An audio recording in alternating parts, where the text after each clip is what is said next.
With Brown's definition of empathy in mind, let's look at how we empathize in an empathy interview.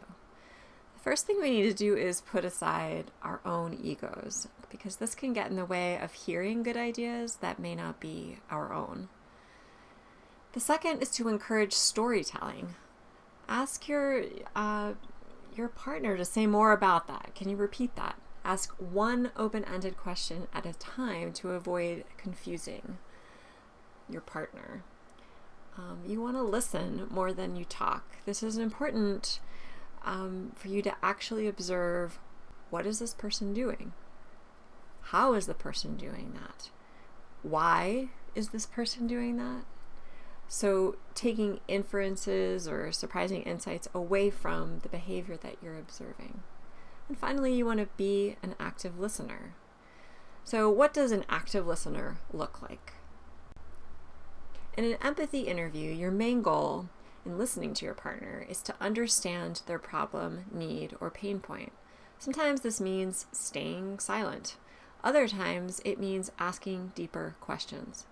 Your job is not to judge, but to notice the various ways in which people tell stories about themselves. So who do we want to empathize with? The best place to start is with extreme users. These are the people most directly impacted with the problem that you're tackling. So for example, in an air travel design challenge might include extreme users such as a family flying with young children, someone who is scared of flying, someone who needs wheelchair services. Today, all of you are extreme users. You're all facing challenges, and you're going to talk about one of these challenges with another person today. So before we break into pairs, we're going to try out these skills by doing an empathy interview with one member of your team. This is an opportunity to engage with people on a deeper level, to get personal stories that will help you identify a problem before you begin solving it. Your guiding question in this will be, how might I design a tool to help this person directly with a problem they're facing using a product, service, or system in their everyday lives? It may be helpful to recall the shopping cart video. In this case, one person you might want to interview is a parent about their experience putting their child in this cart, or a worker who has to collect the carts from the parking lot. There are at least 3 levels to every story. There's the explicit surface, what is visible level. There's the implicit backdrop to what the person is saying. And then there's the meaning, which is what you are interested in your interviews. What matters to this person? What problem do they want to solve? The challenge here is that we often embed meaning beneath the surface of the stories we tell. This is why we want to encourage people to tell stories and why we need to listen actively to them. We're going to try this with the 3 levels of conversation depth to get at meaning by doing an empathy interview with one member of your team. This is an opportunity to engage with people on a deeper level, to get personal stories that will help you identify a problem before you try to solve it. To get the deeper story, we want to keep the focus on the speaker. Now, one way to do that is by asking follow-up questions and not dominating the conversation. The second is to ask broader why questions to keep the focus on the speaker. And you want to be sure that when you listen, you're not judging or introducing your own experience into the interview. So we're going to break into pairs, and you're going to follow the empathy map guidelines on your handout. So you want to briefly describe to your partner a problem or a challenge that you have with a product, a process, or a service that you use often or daily. You want to ask open-ended questions that will help your partner talk about the specific problem they're facing and what they still need in order to solve it. Your goal is to get at this deeper meaning beneath the surface. This person may not even know yet that it exists. Here are some questions that you might want to ask to encourage this person to get at this meaning. Tell me about a typical day for you right now. What's something you are trying to achieve? What is getting in your way of this goal? And what would help you achieve this goal? There are other sample questions available on the empathy map handout.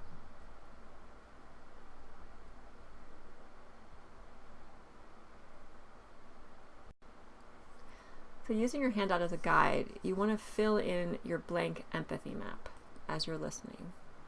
You can also do this after you do your interview and take notes. You want to collect information from the person you're interviewing, paying specific attention to what they say, think, do, and feel. And as you add information to each quadrant, your empathy map will eventually look something like this. Once you've placed the information from your interview onto the blank map, you want to be thinking about the things that stand out to you in these interviews. So I think we're ready to give this a try.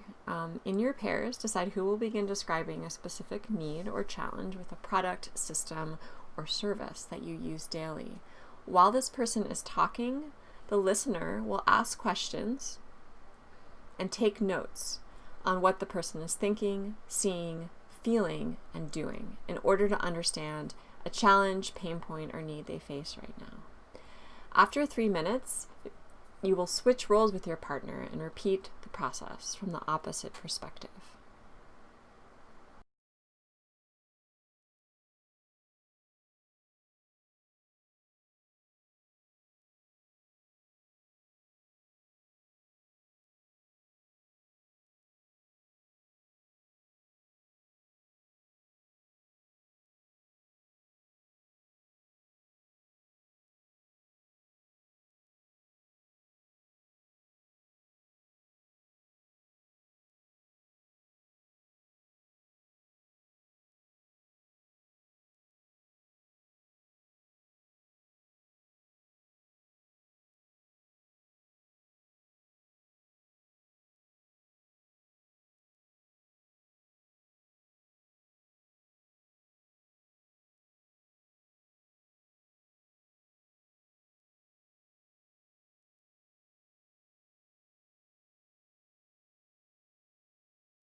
The next thing we need to do in order to solve this person's problem is to reframe it as a single problem. And one that is not a tame or gravity problem we can't fix, but that has actionable and clear steps to a solution. So to do this, we are going to come together in groups of 4. As a group, if you have an odd number, you can have one group of 5. As a group, you're going to select the problem from the group, from the 4 of you, that you want to design for. In order to make a productive brainstorming session, you need to make sure you framed a specific need with an actionable solution moving forward. So this may seem obvious, but it can be trickier than you might think. One way to save time is to go back to the verb or need that the one person in your group has and ask them about it. You want to make sure that you don't frame the question so broadly that there's no clear starting point. It shouldn't be anchored on a single solution, because what we'll be doing next is coming up with multiple solutions. You want to make sure that you're asking the right question before we begin to ideate. A strong problem statement or question starts with a phrase like this. How might we help, the name of the person that you interviewed, find a better way to their specific need or actionable need or problem in order to, and then the surprising insight that you came up with when you did your empathy map. So these well-framed questions will allow for the most creative and innovative ideas in the next stage of the design process, which is ideation. Let me give you an example. Recall our IDEO example, David Kelly talking about the MRI machine. And here's a problem statement reframe that would have been asked of the doctor before he solved the problem. So before the ideation section. How might we help Dr. Smith find a better way to design the MRI machine as a fun experience? Because in order to, and this is probably the most challenging part, to make his patients less frightened and more entertained during this experience. Because this really was one of the insights that the doctor took away that made him think about a pirate ship adventure. So now it's your turn. You're going to create a how might we statement with your group. In groups of 4, you're going to choose one problem, need, or actionable pain point from your empathy interviews. Sometimes there is overlap and you can actually create a new one based on the overlaps that you're seeing. But using your empathy map for this person, you want to construct a how might we statement to describe this problem as clearly and succinctly as you can. Once your group feels good about the statement, write it down in this format and then bring it with you to our next ideation session. Once you've completed your problem statements, before we go, let's share some takeaways from these empathy interviews, such as learning to listen actively and openly, staying flexible and empathetic, and being willing to reframe your question and change your mind at any point of the process. What were your takeaways? What did you learn from your empathy interview?